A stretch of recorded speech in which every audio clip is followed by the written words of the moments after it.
I got my headphones on for the session today because we are going to be going through the Motiv Mix app with this particular microphone, which is the Shure MV7 Plus. I'm going to show you the settings that you might want to change both in the compact and the big mode of the Motiv Mix app. The first thing that you'll actually need to do is obviously download the Motiv Mix app from the Shure website. There'll be a link for you to do that in the description of this video. We're essentially just going to run through how you might want to set up. So you'll have to jump through a few little hurdles to get the application. You'll have to put in some information about yourself, and then you'll be able to actually download the software from there. This is really great software to use. This is essentially the DSP settings for this microphone so that you can get it to sound the way you want it to sound without you having to do a bunch of post-production. So this will save you time, especially if you're a streamer or someone that, doesn't sort of do much in post-production. You want to just get this ready for this microphone to be set the same way every time. So every time you plug this in via the USB method, the settings will be as you've set them up using the application.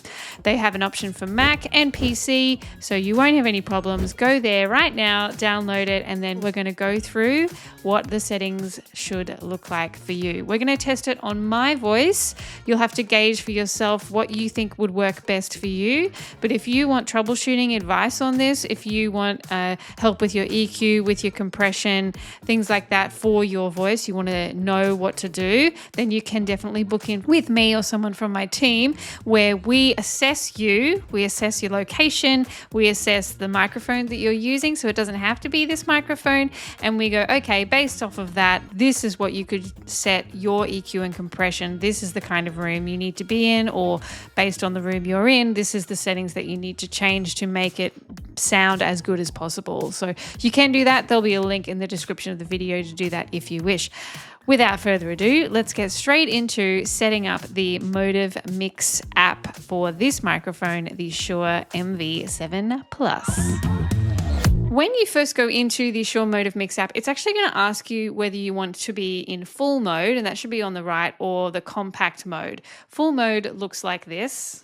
Okay, this can see all your inputs. This is especially good for if you're recording using the Motiv Mix app. So you're recording multiple microphones, you've got multiple things plugged in here. As you can see, I have a bunch of different outputs and inputs in here in my source list. But if it's just you and your Shure Motiv Mix app and your one microphone, then you don't need it to be this big mixer thing unless you're recording straight into it, as I just said.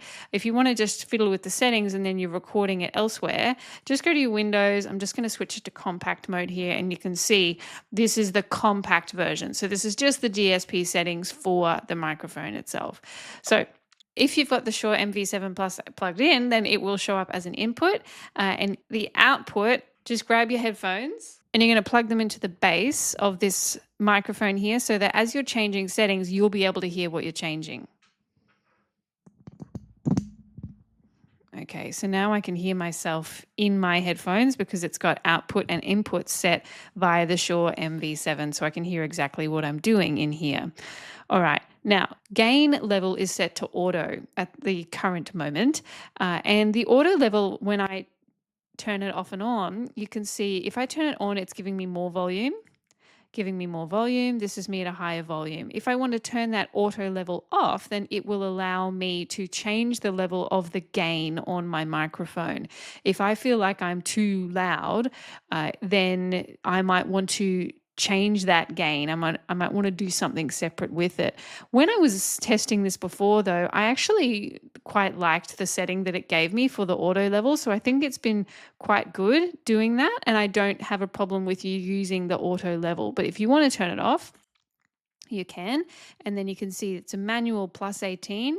I think that's actually a little bit soft. We're going to bring it up and keep bringing it up to a level that I think is good. So that's plus 24. And then if I turn this auto level on, we can hear that it's pretty much the same volume, the auto level versus what I would actually set it at. So I'm happy with that as the auto level. The monitor mix is next. So this is essentially telling you how much of your microphone you can hear in your headphones versus how much of the playback you can hear. So if you have, like, you're streaming a game, for example, and you want to be able to hear the game sounds, then you would turn your playback all the way up. If you don't have playback, you don't want to hear playback, then you can turn that playback all the way down. It won't make a difference. What I'm hearing right now is still the same. It's just my microphone. If I wanted to listen to some music at the same time, then I would probably set my playback to, maybe here or something, so that I could hear a little bit of the playback, but I can hear myself really well. If I'm interviewing someone, like I'm on a podcast conversation with someone, then obviously I'll want to be able to hear them, and I might not want to hear myself as much, so I'll turn that down a little bit. Now I'm hearing myself at it's quite a decreased rate, but I could bring this up, and then I know that I'm hearing them more than I'm hearing myself, and I'm not getting conflicted by the fact that I'm hearing myself in my headphones as well as them. You can set that wherever you feel comfortable. I'm comfortable hearing it quite loud. I'm very used to hearing myself, so that's fine. And then the playback, I'll just set around here for now. We're not using any playback right now, so it doesn't really matter for me. That's something that you would assess when you're deciding how you're actually using this microphone. Okay, now we're moving into tone. And I like that they've done it this time, because different versions of this application, it wasn't like a slider. You had to just set dark, natural, or bright. Now they've set it that you can actually adjust the tone to have that nuance. If we go all the way to dark, it's going to make me sound quite muddy, quite and bassy. So if we do that, we're turning it over to dark. See how it's got now a little bit more of that radio sound, where it's feeling a bit deeper, richer tone. It's maybe a little bit more dark and mysterious, but I actually don't like this for my voice. I think that I have nice higher tones that I'm not hearing very well. I'm hearing a lot of mud and a lot of bass. You can hear it too. Definitely have your headphones on if you don't already. So I don't want dark. If we keep sliding it up, it'll start to introduce some more of the higher end frequencies. It will start to reduce and pull down some of those darker tones.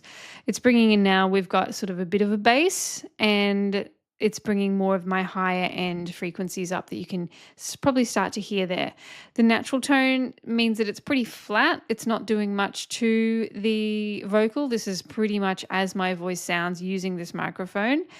And then as we move up to the brightness, then we're going to start to hear more and more of that tst and the sibilance, the essy sounds, that sort of stuff. It's going to start to sound quite bright, and there is no application that I would like to have that much brightness in my tone personally, because I have so much of that high tone anyway in my actual voice. Now, if you're someone that has a deep bass voice and you actually need some brightness, that's going to be something that's going to be your friend, okay? Turning that up to maybe 50% brightness, so that it's reducing so much of that heavy and it's giving you more of that top end. For me personally, I'm probably sitting maybe more around this 30% brightness. Let's go testing, testing, testing. That doesn't feel too bad to me. It's still a little bit high on the frequencies. Let's go down to natural. Testing with the natural tones. It's feeling a little bit flat to me now. And then if I go into the bass, I hate that. I really don't like the way that sounds for me personally. So I'm probably sitting at about 20% brightness, that I think that sounds nice for my voice. And it gives me a little bit of something, a little bit of sparkle. If I sing into this microphone too, then again, that will adjust what I want to do here. So if we sing a little bit, singing into the microphone,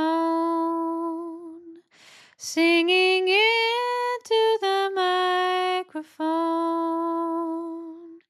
singing into the microphone. Yes, I'm singing into the microphone. I don't really know how I would feel about such a dark tone, but as I move it up, I start to feel more me. Here it is, oh yeah, here it is, oh here it Oh, it's struggling a little bit with those. A little bit of that. And I think that's coming from our denoiser here. When I'm doing some of those higher tones and I'm singing into them, it's dealing with it weirdly in this denoiser. So we'll have a little play with that too. Now we're going to move into reverb. Applications for that would be for singers and for instruments. It's not something that you would turn on if you're just speaking, because reverb when you're just speaking doesn't make a hell of a lot of sense unless you're supposed to be in some sort of big hall. You're trying to emulate that for some reason. So they've given you 3 different types of reverb here, and they've given you an intensity slider, which I really appreciate as well. We're going to turn these on and we're going to play with them. I'm going to sing a little bit so that you get a feel for the different types of reverb. I personally like plate reverbs the best. Depends on how that slider goes as to how much I'll give myself, but you can hear the differences in those 3. So we're going to turn the reverb on and we're going to apply it to direct monitoring so that I can also hear it here. Okay, because I need to hear it so that I can adjust the settings.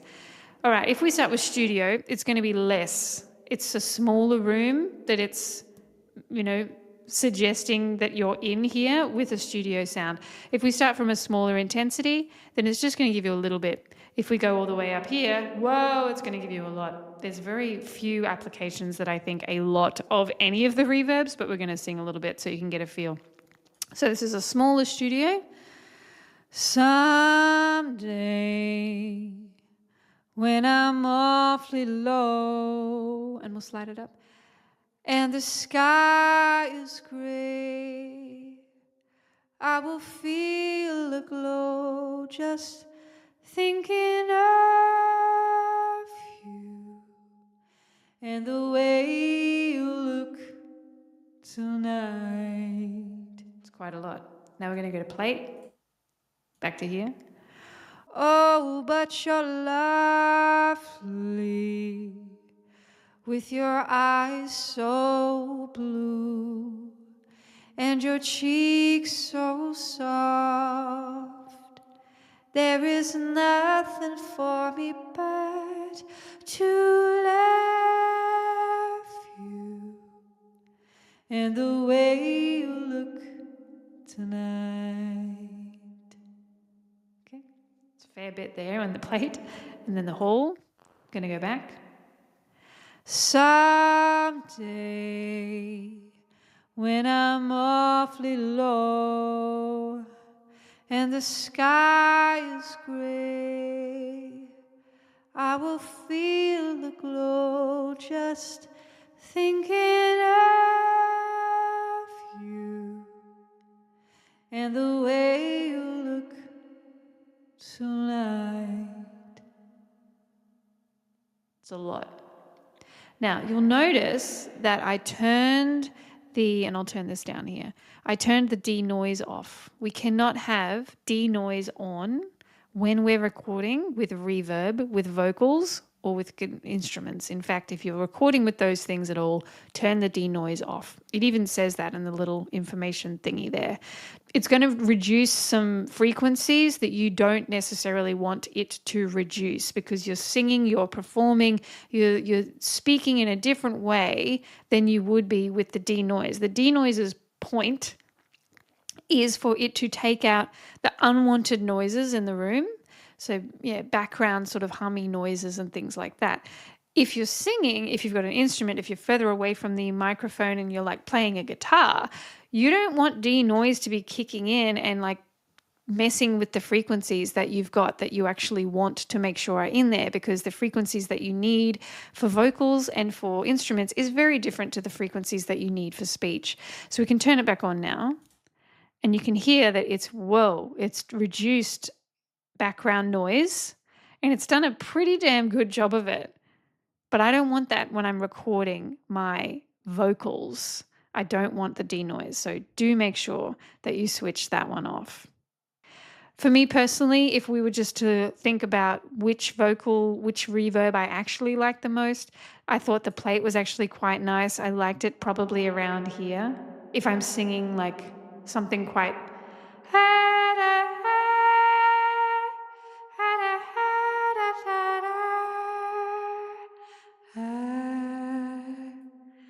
it's rare that I can have a whole song, the reverb exactly the same though. So you kind of need to toggle it as you go, maybe perhaps. But the plate's probably my favorite. That's a whole different lesson on audio production for vocals. But I'm going to turn this off now that we've had a good play with the reverb so that we can move on to the next things. Now, we've got a few other things here. We've got denoising, which removes unwanted background noise from speech, and it should be turned off for singing or acoustic instruments. See what I was talking about before when I was singing into it, and I was like, there's some weirdness going on.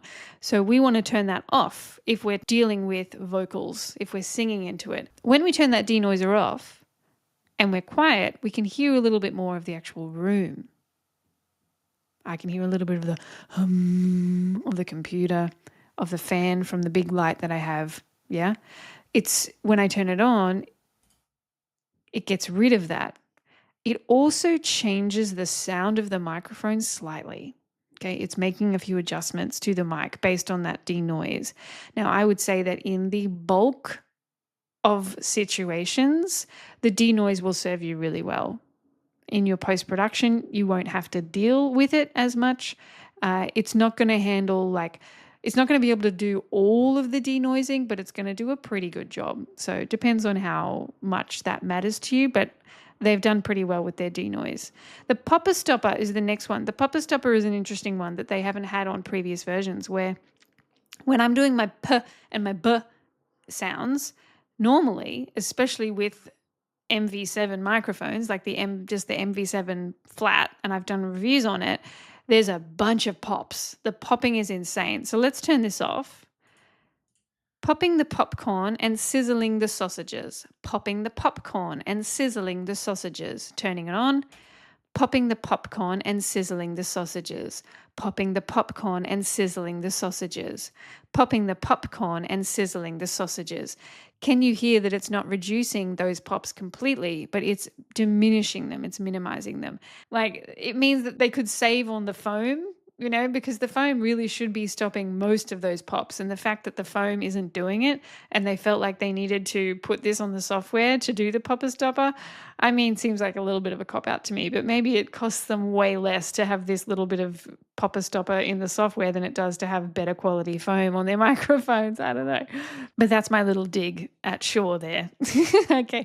High pass filter is the next one. So a high pass filter, essentially what it does is that it removes all the frequencies up to a point. And that at this point is 75 hertz. You can get it to go all the way up to 150 hertz. If you have a lot of background hum, if you have air conditioning, if you have fans, if you have vents, things that you can't control in the sound in your room, then a high pass filter can just give you that little bit of a professional edge by applying this kind of like a gate to a certain frequency in your frequency stack, in your equalizer. If you're recording and you're not doing any post-production, this is great to have a high-pass filter on. It is an easy way to negate some of those lower frequency sounds that most people can't really hear, but they sense. It's like a presence thing. If I turn it off, then you'll be able to hear that the sound of the actual microphone has changed slightly because it's actually got more, it's allowing it to get more of those bassier tones, more of those room sounds because no frequency is off limits. If we apply it, then it's changing the sound of the microphone just slightly, and it's giving it a little bit of a reduction. Now, if we go up to 150 hertz, it's going to change the sound again, and it's going to probably make it sound a little bit closer, which it definitely has. In my ears, I can hear that it's sounding a bit closer. There's a little bit more presence in there, but it also at the same time has given actually me a little bit more of the tst in my top end. So I would have to adjust the brightness down a little bit to get the sound then to more like I want it to be if I'm rolling so much into this high pass filter. For me personally, I'm happy with it being 75 hertz and then bringing that brightness up a little bit there. Now the LEDs is the last thing here, and that's just the LEDs that are actually on the microphone itself. It doesn't make any difference to any of the actual sound. You can change how, what it does. I just like to have a solid color and then the brightness to be low. I could turn it up high. I can give it my own custom color, which I really liked. I could choose one of our Bamby media colors. that doesn't change the actual sound itself at all. Now, once we have this, the DSP settings are set, you can take that into your recording software of choice. So whether that's Riverside or Descript or GarageBand, Logic, Pro Tools, there's a heap of things that you could do to record now. This will be how the microphone sounds when you record it. You can also use, though, this app by itself to record. So if you go to this little switch to full mode here, then we can bring this Shure MV7 into the stack. Okay, and you can see it's there and it's starting to come up, and I could actually just record straight into this now, which I'm going to do. It only gives you 8 minutes to record into. I'm just going to start recording. And now you are hearing that I'm recording. You can see that I'm recording, and there is a waveform there that's showing you what the dealio is. So I'm just recording a little test of some audio, talking into this so that you can understand what happens here. You could just record your audio-only podcast using just this Motiv mix. You could also use it for vocals, for like musicians as well. You could put multiple recordings, like multiple tracks into here, and then record them all using the Motiv mix. That would be pretty cool.